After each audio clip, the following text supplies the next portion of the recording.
Good morning, I'm Sarah Sapsanamma. Let's begin with the headlines of the hour. It is the 136th International Labour Day today. Nepal to mark the occasion with various nationwide programs. A two-day provincial investment summit by Koshi government begins from today. Summit to showcase 71 projects worth over 173 billion rupees. US and Ukraine sign a historic natural resources deal after intense negotiations. The two sides to collaborate to accelerate Kyiv's recovery. And Chennai Super Kings' hopes of Indian Premier League playoffs ends with a loss against Punjab Kings despite Sam Curran's 88.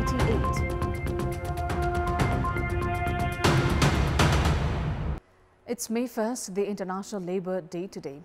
The 136th International Labour Day is being celebrated in Nepal as well through various programs. The day is celebrated globally in memory of the successful labour movement that took place on May 1st, 1886 in Chicago, USA, where workers demanded 8 hours of work, 8 hours of rest and 8 hours of recreation. The struggle that began in the 17th century led workers to gain these rights. In 1889, a meeting of the global labour organizations and trade union leaders held in Paris, France, decided to celebrate International Labour's Day worldwide. Since then, 1st of May has been observed as Labour's Day across the globe every year. In Nepal, the celebration of this day began with the labour movement in Biratnagar in the Nepalese year 2007. However, it was officially only recognized as a public holiday by the government since 2064. Nepal's constitution guarantees the right to employment and the right to labour for all citizens, ensuring fair wages, facilities and contribution-based social security for everyone. It also guarantees the right to equality by prohibiting any discrimination in wages or social security based on gender for the same work. Now, the Koshi province government has kicked off a provincial investment summit starting today. The summit, which will continue until tomorrow, will showcase 71 projects worth a total of 173.49 billion rupees. Over 24 projects are expected to result in memorandums of understanding during the summit. The showcase projects span sectors such as agriculture, tourism, energy, industry, infrastructure and IT. To facilitate the success of these projects, the Koshi province government has amended 8 laws through ordinances. These amendments are expected to eliminate all bureaucratic hurdles associated with investing in the province. The summit is expected to see participation from investors representing countries such as China, Russia, United States, South Korea and India, as well as from non-resident Nepalese. A 9-point agreement was reached between the agitating teachers and the government yesterday. The agreement was struck at the Ministry of Education. The government agreed to arrange concessional treatment at Civil Service Hospital for teachers and school employees. The cabinet meeting also decided to accumulate sick leave for temporary teachers, including those on relief, to affiliate them with Social Security Fund, to adjust their grades and to provide minimum wages to early childhood development teachers. The Confederation of Teachers had presented a 9-point proposal during yesterday's talks. Speaking at the press conference, Education Minister Raghuji Panta stated that the government will incur an additional financial burden of 8 billion to fulfill the teachers' demands.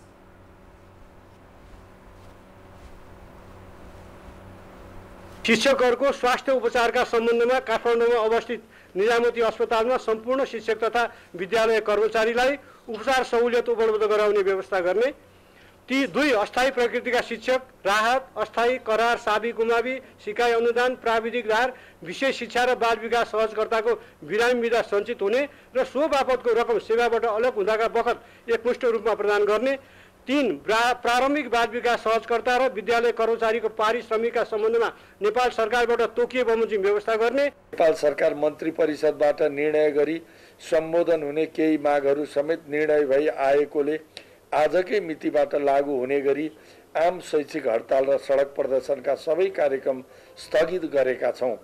आजकै मितिबाट विद्यालय भर्ना, नियमित कक्षा सञ्चालन, परीक्षा सम्बन्धी सबै काम गर्न गराउनु हुन सबैमा अनुरोध छ। झन्डै 8 अर्ब बराबरको खर्च हुने स्थिति त छ, तथापि शिक्षक साथीहरूको हक हितका निमित्त थोरै भए पनि सरकार अगाडि बढेको छ र त्यसका निमित्त तपाईहरुले गर्नुभएको आन्दोलन परिणाम प्राप्त गरेको छ। Meanwhile, although the Medical Education Commission decided to implement the decision regarding the living allowance for resident doctors, an agreement could not be reached due to a dispute over the doctors' level. The court, in the process of implementing its orders and decisions, takes police assistance to arrest the accused. However, yesterday, an officer from the Supreme Court implicated both the court itself and the police. Mahiman Singh Bista, a section officer at the Supreme Court, went to the police with an order to send Resham Chaudhary, the patron of Nagarik Unmukti Party, to prison. At around 10 in the morning, Chaudhary was taken to prison on the basis of that order, but by the evening he was released based on another letter from the Supreme Court. At around 11 a.m., Mahiman Singh Bista arrived at the District Police Office in Kathmandu with a letter from the Supreme Court. The letter, dated 17th of the Nepali calendar, had dispatch number 19277. It was issued by the Supreme Court's Criminal and Writ Division and stated that an accused in crimes of homicide, attempted murder and robbery should be sent to custody. That accused was Resham Chaudhary, who had been convicted by all three tiers of the judiciary for his involvement in the 2015 Tikapur incident in Kailali, where 8 security personnel, including a minor, were killed. However, in 2023, he was released from prison following a presidential pardon recommended by the government. The letter from the Supreme Court addressed to Delhi Bazaar Prison with a copy to the Inspector General of Police requested assistance for arresting him wherever he might be found across the country. Since the letter came with the seal and signature of a Supreme Court official, the police did not question it further. After learning that Chaudhary was present at a unification event between the Janamat Party and Nagarik Unmukti Party, police arrived at the event venue. Bista went there with the police and took Chaudhary directly to Delhi Bazaar prison, handing him over for custody. Meanwhile, commotion had already started within the Supreme Court. Questions arose regarding who ordered the arrest and when, and it took time to uncover the truth. Bista had submitted a letter bearing the official court seal and his own signature. In the letter, it was stated that Chaudhary had been sentenced to life imprisonment by the Supreme Court, but before the full text of the verdict was released, the crime was politicized and Chaudhary received a presidential pardon. The reason for imprisonment cited in the letter was a precedent in which the Supreme Court had overturned a pardon given to Regal Thakal. However, the case against Chaudhary challenging his pardon is still under review by the Supreme Court. Bista's letter referred to the decision dated May 16, 2023, stating that Chaudhary should be sent to prison as per the court's decision. Since implementing court's decisions falls under their duty, the police accepted the letter without much doubt. But later, another letter from the Supreme Court confirmed that Bista had acted on his own. This second letter stated that Chaudhary's case is still sub judice and ordered his immediate release, after which he was freed. Bista has now been detained at the District Police Office in Kathmandu and legal proceedings have begun against him. Under Section 84 of the Criminal Code, he could face up to 1 year in prison for providing false information, under Section 87 up to 6 months for disobeying a court order, and under Section 276, a forgery charge could also be filed. त्योसँग जोडिएको पत्रमा लिखित जोडिएको मुद्दाहरू हामीसँग विचाराधीन रहेको अवस्थामा पत्र गएको भनेर जुन जसरी आयो त्यसपछि हामीले मिसलहरू हेर्दाखेरि त्यो पत्र त्यो आधिकारिक नभएको हाम्रो निष्कर्ष रह्यो र हामीले त्यो पत्र चाहिँ आधिकारिक नभएको हुँदाखेरि त्यो पत्र बमोजिम पत्रमा लेखिए बमोजिम चाहिँ त्यो आदेशहरू कार्यान्वयन नगराउनु र यदि त्यो पत्रको आधारमा रेशम चौधरीलाई पक्राउ गरिसकेको हो भनेदेखि थुनामुक्त गरिदिनु भनेर आजै हामीले पत्र पनि लेख्यौं र त्यो अनधिकृत पत्र लेखिएको विषयमा हाम्रो प्रशासनिक तौरबाट हामीले एउटा आवश्यक छानबिन अनुसन्धान पनि गर्ने निचोडमा हामी पुगेका छौं र यो नहुनुपर्ने घटना भयो। भविष्यका लागि यसले धेरै ठूलो पाठ सिकाउँछ, तर पाठ सिकाउने क्रममा पनि जन नियन्त्रणका तहहरू बढाउने प्रक्रिया जटिल हुने किसिमको घटना हुनु हुँदैन।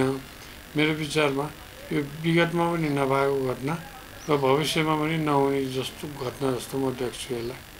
The incident of Resham Chaudhary's arrest and release has raised serious questions about the level of negligence within Supreme Court. The writ filed by the wife of Police Inspector Keshav Vista, who was killed in the Tikapur incident, is still under consideration by the Apex Court. It is time now for our segment Public Pulse, where you text us with your opinion. The question is, what do you think of the arrest and then the release of Resham Chaudhary a few hours later? Your options are A. Lapses on part of the Supreme Court, B. Lack of coordination within police administration, and C. Result of negligence. The voting is on. Type NEWS, select your option A, B or C and send it to 34001 to share your opinion with us. In order to bring justice closer to every citizen, judicial committees have been formed in all local levels across the country. These committees are empowered to handle minor legal disputes within their jurisdictions. However, access to justice remains out of reach for marginalized communities, particularly women from Muslim, Santhal, Rajbansi and other indigenous and disadvantaged groups in Jhapa. During a recent legal awareness program organized by Baradashi Rural Municipality, many women shared painful stories of enduring domestic violence for years. Some reported their husbands had taken multiple wives, while others had been forced out of their homes. Yet, despite these experiences, they have never approached legal institutions for help. For many, the idea of seeking justice, even from the Judicial Committee office situated nearby, is unfamiliar or unimaginable. The police, administration or courts feel like distant and inaccessible bodies. मेरो श्रीमान खस्नु भयो उसको एउटा छोरा छन् म छोरीकोमा बस्छु अनि मेरो नागरिकता छैन जग्गा जमिन घरबारी केही पनि छैन झै झगडा हुँदैन भन्ने कुरा पनि हुँदैन हुन्छ तर सामान्यतया सही बस्नुपर्छ हैन घर आफ्नो परिवार अगाडि बढाउनलाई त्यस्तो सही बस्नुपर्छ तर अति भन्दा अति भयो भने पनि हामी ठाउँमा पुग्नुपर्छ जस्तो लाग्छ। In the notable first, the Judicial Committee of Baradashi reached the settlements of Muslim, Dalit, indigenous and backward communities to spread legal awareness. It found that women from the Muslim community were especially affected by various forms of injustice. Women from Santhal, Rajbansi and Gangai groups were also frequently subjected to domestic violence but have never come forward to seek legal recourse. हामीले अब कार्यक्रम गरिराख्दाखेरि प्रतिनिधिमूलक बोलाउने दुई चार जनालाई मात्रै जति भेला हुन्छ उहाँले मात्रै सिक्ने र यो जुन लक्षित वर्ग छ नि त्यहाँसम्म चाहिँ कुरै नपुग्ने भएको कारणले गर्दाखेरि हामी उहाँहरुको समुदायमा जाउँ उहाँहरु कति भेला गर्न सक्छौं हामी उहाँहरुलाई बोला चाहिँ यो कार्यक्रम दिउँ त्यसैले उहाँहरुलाई चाहिँ यो हुन्छ भनेर यो हामीले सुरुवात गरेका छौं। In settlements such as Sipta Basti, Ward number 1, Janata Bazar, Ward number 2, and Baga Basti, Ward number 4, most Muslim women still do not have citizenship certificates. Many children lack birth registration and even basic vaccination services haven't reached these areas. This severe lack of inclusion means representatives had to conduct door-to-door campaigns just to raise awareness of basic legal rights and services. The government spends millions to ensure citizens have access to justice and are not deprived of their constitutional rights. However, the effectiveness of such efforts remains questionable, especially when large sections of society remain unaware or excluded from the system that is meant to protect them. Now, in our Public Voice segment, we've asked in several provinces what policies and programs should the government prioritize. Let's take a look at what they had to say.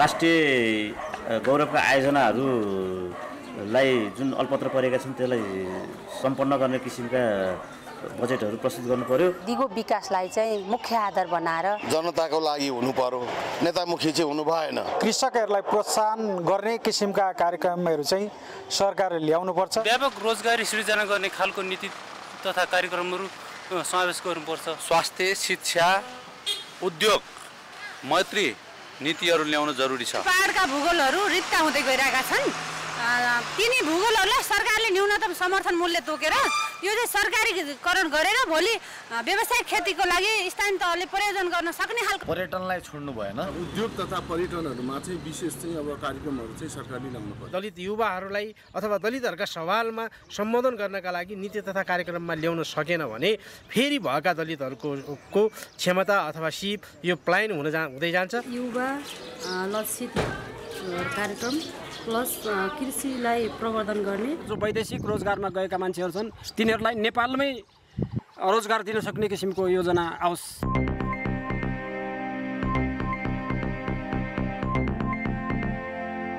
It is time now for international update.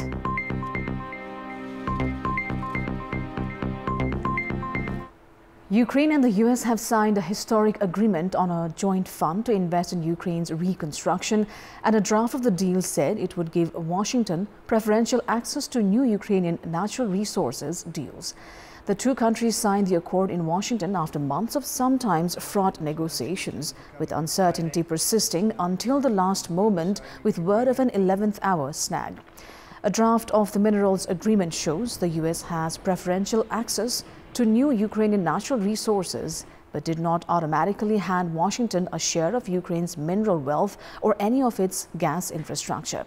It provided for creation of a joint US-Ukrainian fund for reconstruction, which will receive 50% of profits and royalties accruing to the Ukrainian state from new natural resources permits in Ukraine.